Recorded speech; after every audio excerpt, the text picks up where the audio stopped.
Closer to home, local healthcare officials insist they're as prepared as they can be to deal with any potential Ebola cases here in the valley.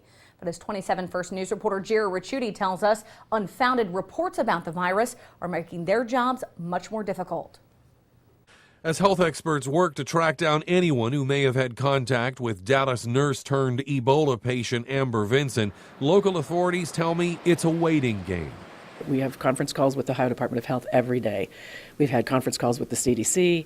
We're very much aware of what's happening and how things are changing. Since the first of the week, the story has changed from just one person exposed in Texas now to two, with that second person spending time here in Northeast Ohio over the weekend.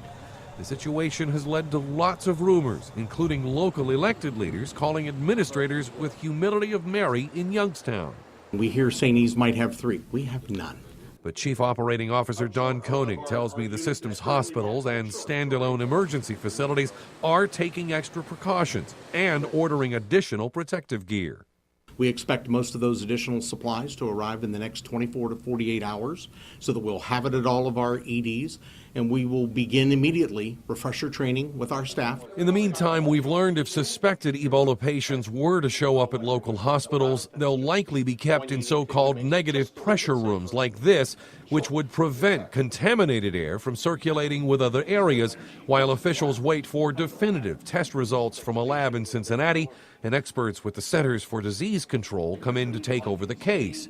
That leaves local authorities working to keep residents calm but informed. Because there's such a difference between fact and rumor, and rumors are really detrimental. They make people more afraid instead of understanding the science and understanding the risk. It's so minimal.